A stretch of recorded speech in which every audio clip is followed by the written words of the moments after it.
Thank you very much for watching my videos. I always like to tell people I'm not an expert. But you see, when you create a video and you call yourself an expert, you take on this omniscient knowledge and assume that you have the answers to everything, and I certainly don't. And I think it's more interesting to listen to people who admit they don't know things. So anyway, there's a whole lot I don't know. This is an unboxing video. According to my receipt, this was $4, and it's pretty amazing. It's got all these surface mount LEDs. I can't even imagine what it would cost to purchase all these and assemble something like this. And look at that, it's got a stand. So that's pretty amazing that you can buy something for so cheap, and it's so technically sophisticated. I'm amazed. Well, anyway, I needed a light to shine light on my YouTube videos as I made them.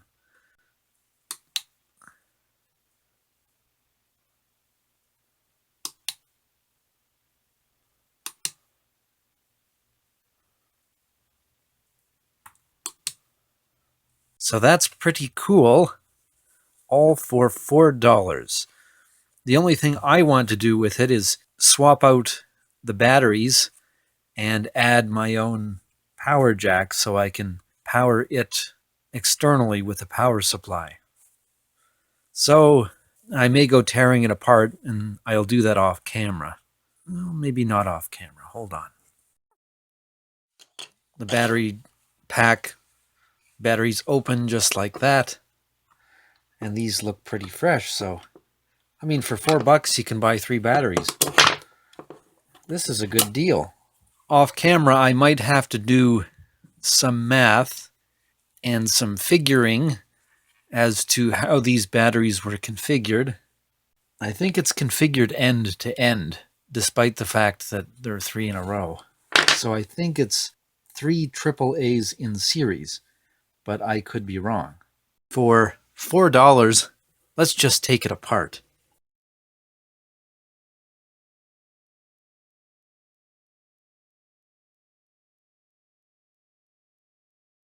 Took it all apart. It's kind of interesting. There's the switch there. It's kind of a nice switch. Pretty amazing, all these parts for $4. I can't believe it. I'm not always great at this, and I tend to get stuff wrong, but the way this flashlight tended to be set up, but it had the batteries in series, and these are all 1.5 volts. I even checked the label on the battery. 1.5 volt, yeah, alkaline battery, mercury cadmium. And it's my understanding that when batteries like this are in series, you add the voltage. And in parallel, you add the current draw, maybe. I could be getting that wrong a little bit, but no matter. I'm doing series batteries, and I basically want to take this flashlight and put a separate power jack on it and power it without the use of batteries for my own intents and purposes. So 1.5 plus 1.5 plus 1.5 equals 4.5 volts.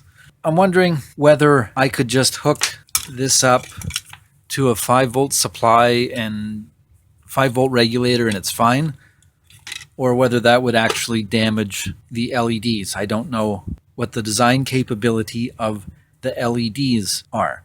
But if I wanted to play it safe, I should probably maybe take a 5-volt regulator supply and then put some kind of resistor before or after the batteries in series and just reduce the voltage.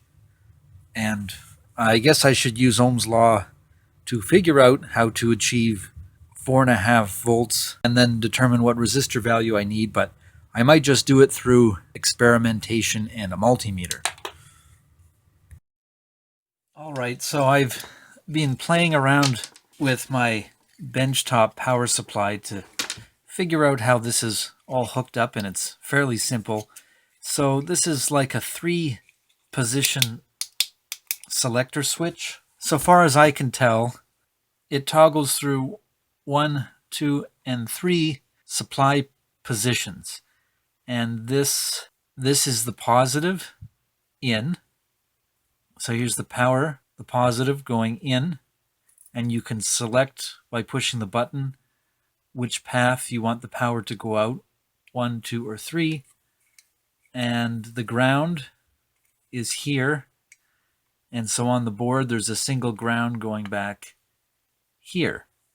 So with the selectors, you can either send first the power going through to all of the onboard LEDs for maximum brightness with no resistance, or if you hit the button again and choose this second one, it will send the power through what I think is a 100 ohm resistor.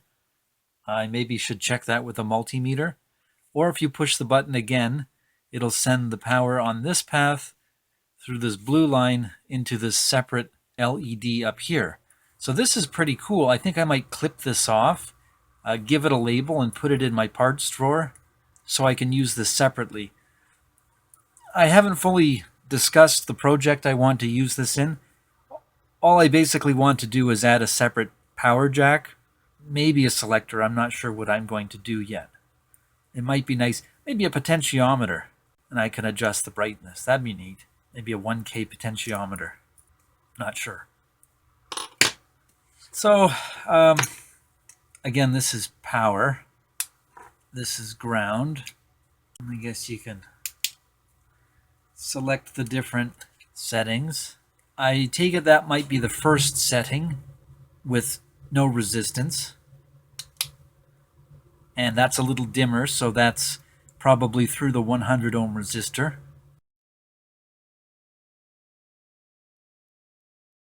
And then the third switch is that separate LED up top.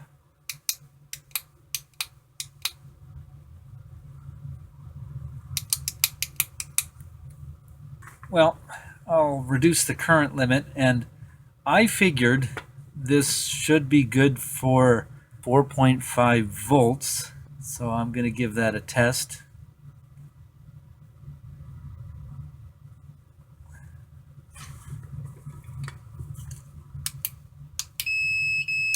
Uh-oh. Yeah, so that didn't really like that. This is through the resistor.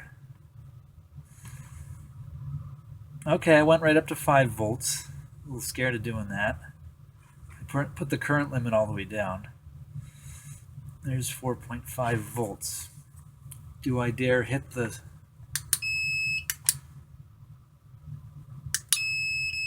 Oh dear. Well, maybe I have some kind of grounding issue. Or maybe it's exceeding my current limit. Maybe that's why. What am I doing? I'm going to do what I said. I'm just going to label this part here and clip it off the board. And I think I'll just put this in my parts drawer. This could be useful later. Although I might strip the ends a little bit and just test it on my bench top.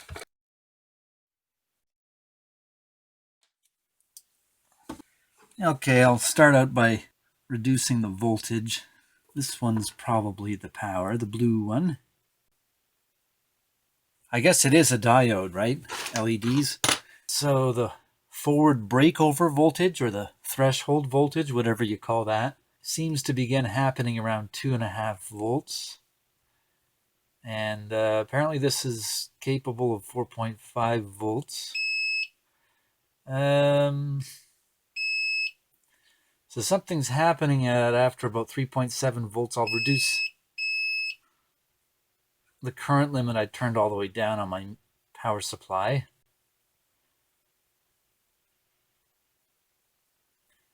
So it seems happy with 3.5 volts. Something funny is happening after I turn the power up beyond that. Maybe just a 3 volt, maybe just 3 volts is a good supply for this, just through trial and error. Okay, I just wanted to measure the value of this resistor in here, which is how this selector switch is set up as brighter and less bright.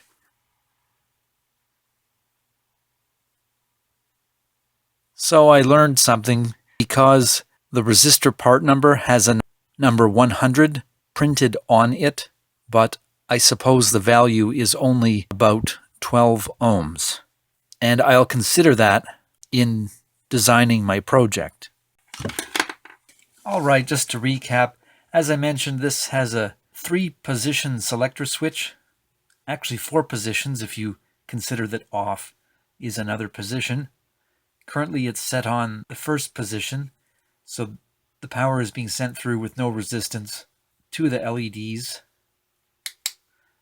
And that's through the 12 ohm resistor now. So that's the dimmer setting. This setting would be the LED I clipped off, and now it's in the off position. So this is the first setting with no resistor on it, no resistance.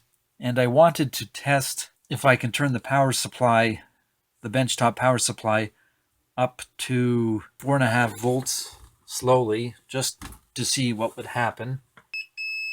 Okay, so there's issues.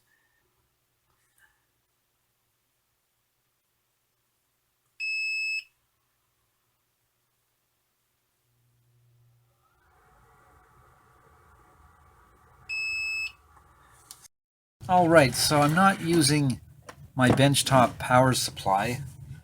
Maybe I should do some refreshing and studying a little more on power supplies and even Ohm's law, and try to figure out whether the current draw off of 3 AAA batteries in series is much different than, say, the current draw on a benchtop power supply. Because when I did I wouldn't call it math, but figuring on paper, these supply up to 4.5 volts if they're 1.5 volt batteries. So then I'm thinking, well, maybe the current capability on these is much lower than a benchtop power supply. And I guess maybe now I'm talking about amp hours. So I don't know. Because I was just a little confused as to, well, if these are 1.5 volts and you add them all up, they should be supplying 4.5 volts to this LED. But then with the benchtop supply, I couldn't supply anywhere close to 4.5 volts when it was on the non-resistor setting switch position 1.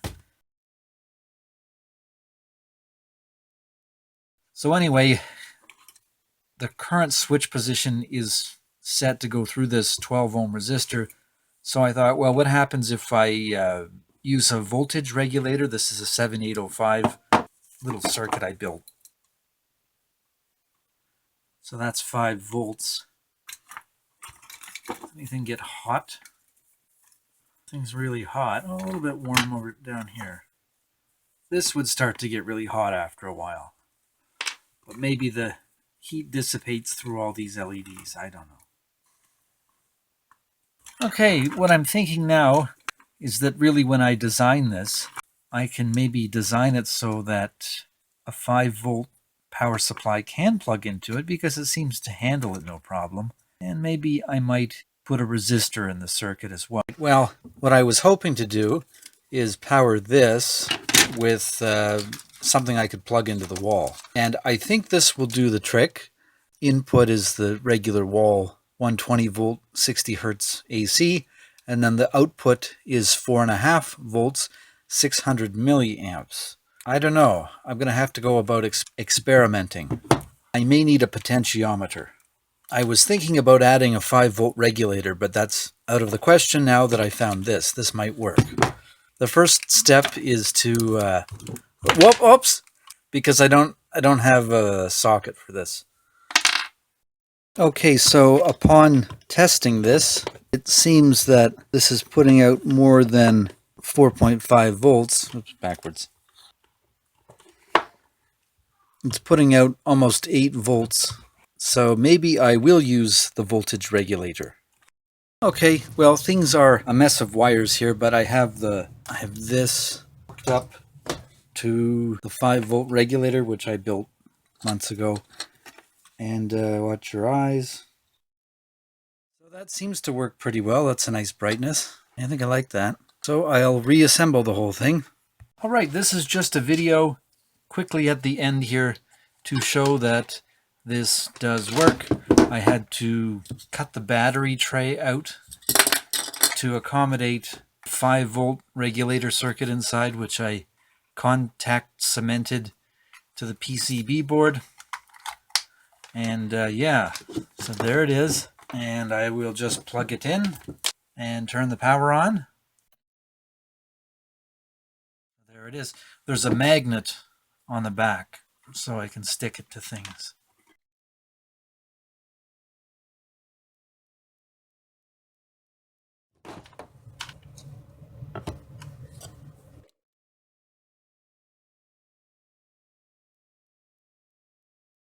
So this is just a last video clip. Here it is finished here. The nice thing about this is there's this magnet that came pre-packaged, and I put a little metal strip on my camera tripod, and I can turn the light on and just stick it there.